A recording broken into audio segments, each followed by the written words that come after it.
Hello everyone, welcome to our Compliance 2023 short video. Before we get started, I'd like to welcome you to our remodeled office. We were also hurt by the great freeze of 2 years ago in February of 21, and it took over a year for this building to be rebuilt from the sprinklers and all the damage. But we're pleased with the outcome. We welcome you to come visit us at any time in the future, and we'll host a meeting here as well. So let's get started.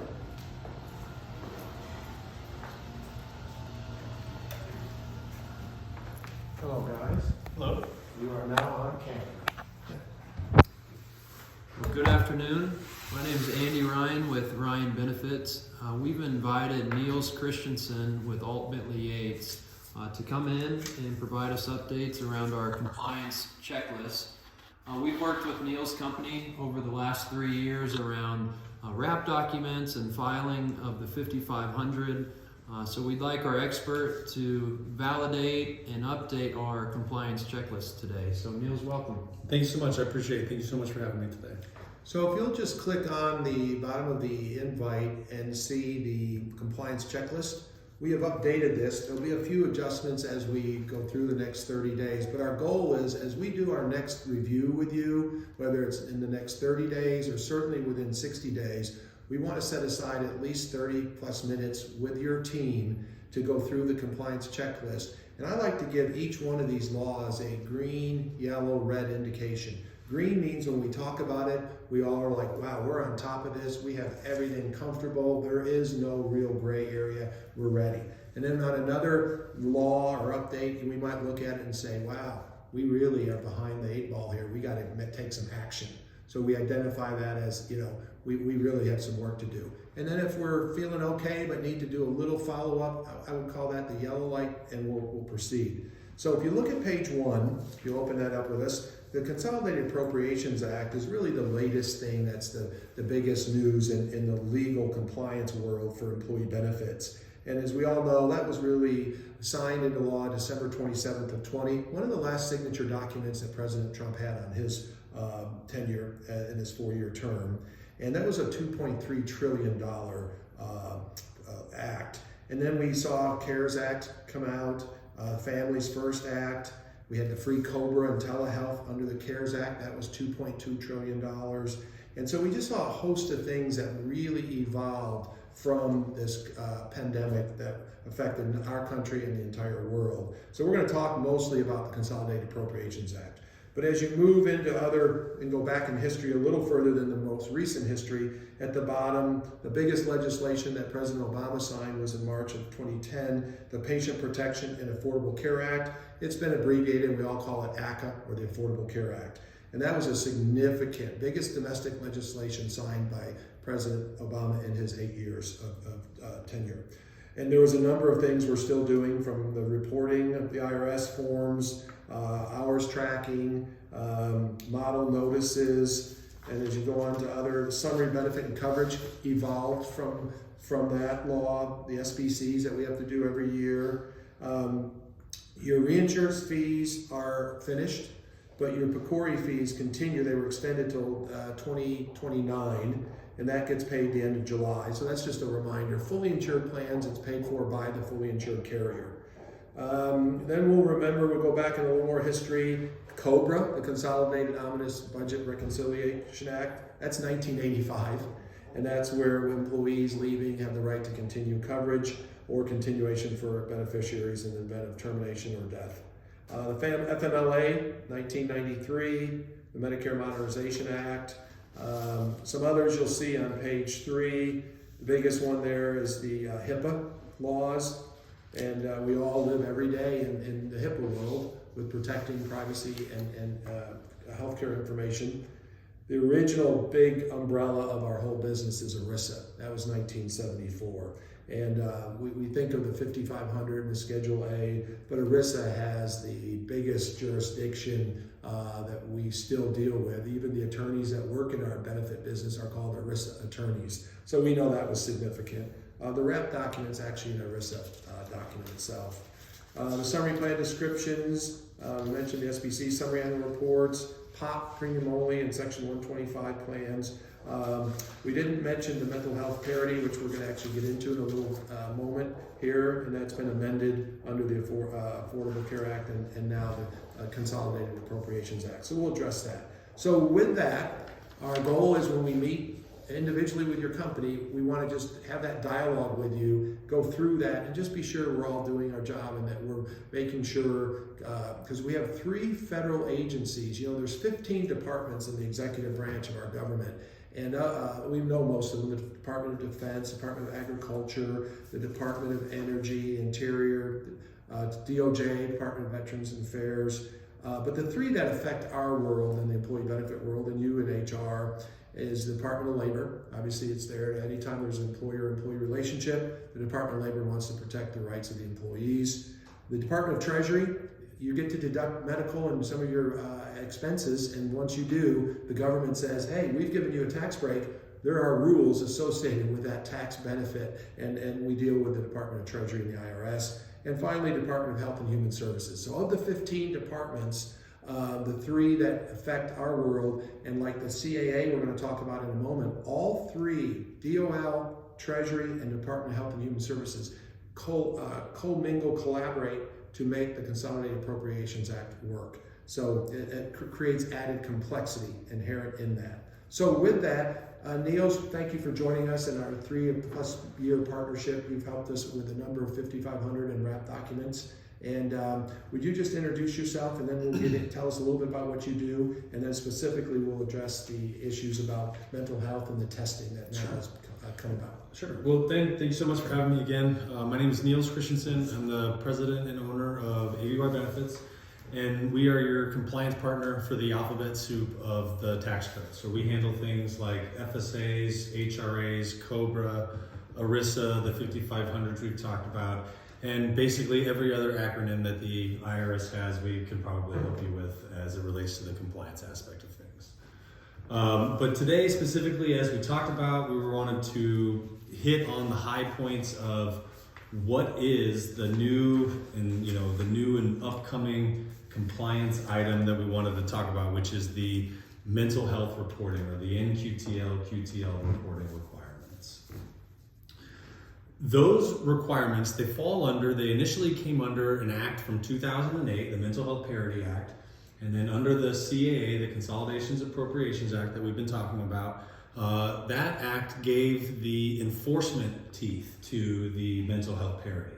And that's when Uncle Sam really came in and said, hey, you need to do this, and if you don't, now there's a penalty. Now we're out looking to see what you're doing and see if you're following the rules that we wrote 10 years ago.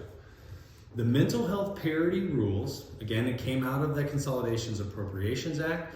It became a requirement back in 21. In February of 21 was the first year that you as an employer, were supposed to have completed this filings. Some of the terms that we've heard Jim and Andy speak about already is being fully insured or being self-funded. This NQTL reporting, or mental health reporting, is specific to your self-funded plans. Your level funded or fully insured plans, the carrier is handling that portion of it. So here we are talking specifically fully insured, applicable large employers, so ALE employers, so all of those employers that are subject to the Affordable Care Act. And so that's kind of the blanket, the big picture. What is it and why are we doing it? To kind of take it one step further, the NQTL and QTL, right? So it's quantitative limits and non-quantitative limits, because some of this reporting, it's math and numbers, and some is eyes on and reading a document, right?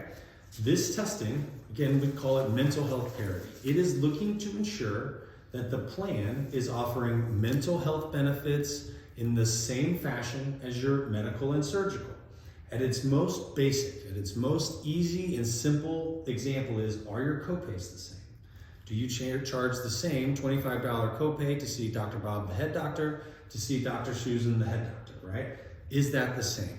Now, obviously, there's much more to it than just that, right? But that's kind of to bring it all the way down and make a really super easy example. in some of the things you'll read, and you say, well, I mean, when we design the plan, everything's the same. Aren't we good? Didn't we just do what we were supposed to do? The carrier said we're good. The answer to that is unfortunately no.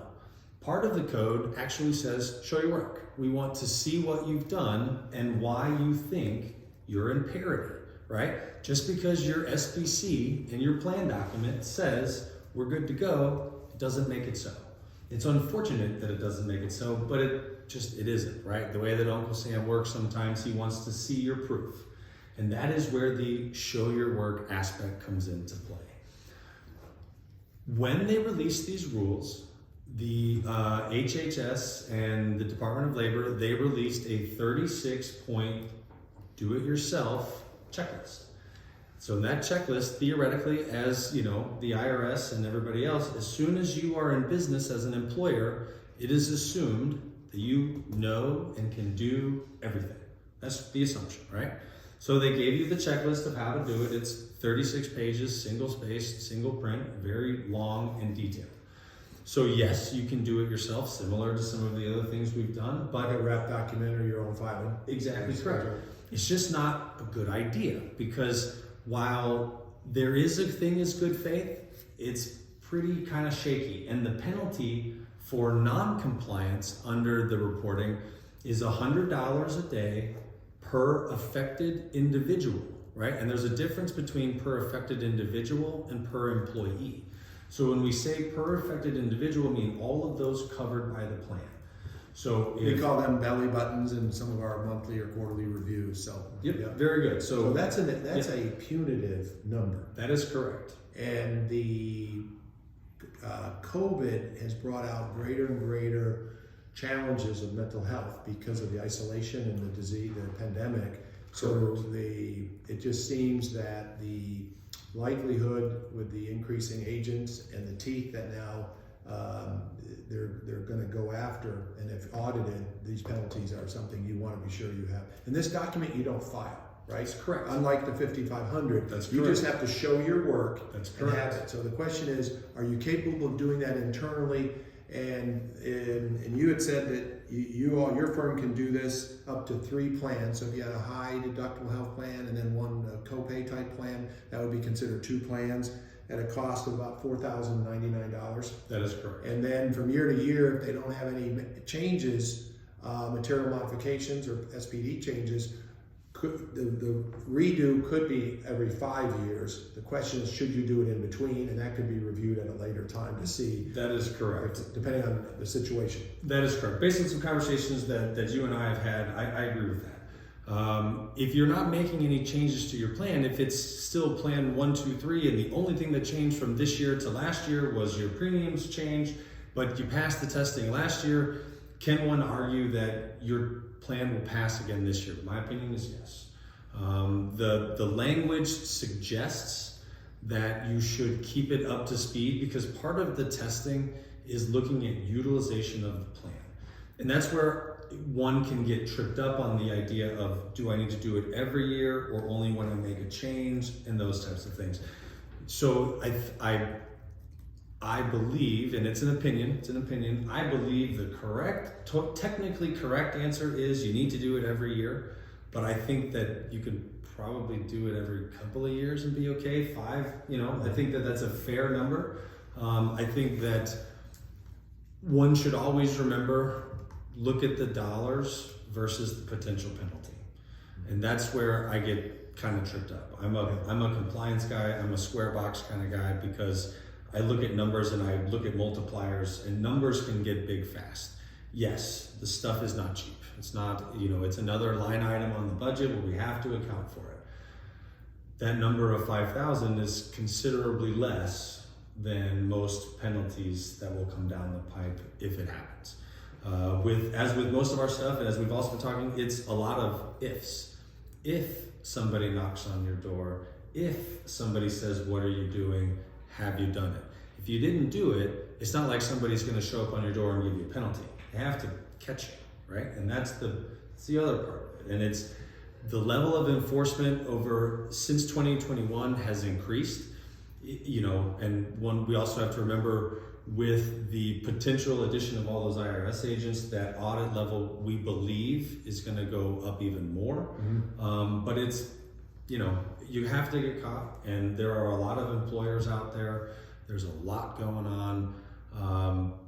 But as we're going through the checklist, and I know you focus on compliance at our conversations the last several years, this is the next one on the list that's quite important, that I do believe that you may not see an audit letter today or tomorrow, but it'll come eventually, in my opinion. So fully insured groups, that's the requirement of the insured. Correct. So employers that are fully insured, regardless of size, Correct. are not required to do their own, only self-funded groups. That is correct. And timing is just now appropriate as we look into this compliance checklist. Well, thank you, Niels. The other couple things, May 11th is the end of the national emergency. So what does that really mean? Well, virtual visits, fully insured plans have agreed to continue virtual visits with their own doctors. And so nothing to do on the fully insured side. If you're self-funded, you do need to make a decision to decide if your health plan is going to cover virtual visits. Most of our clients are choosing to continue that. I think that's a good takeaway from the pandemic. And then the COVID testing is no longer going to be free. So you and fully insured plans are not covering it, is what we're being told. If you're a self-funded plan and listening to this, you just have to make a decision to follow that model and just not cover that like it's an over-the-counter type of a pharmacy situation. If you do want to continue to cover it, you will need to notify an email to us and our TPA so that their system will honor a COVID testing at the pharmacy. So just the takeaway, thank you for listening to our video. We look forward to our next meeting, including this on the agenda. Be thinking about your questions, and we'll look forward to a very productive discussion. Thank you all. Thank you, Annie. Thank you, Patrick. Thank you, guys. Niels, thank you. Thank you. Okay.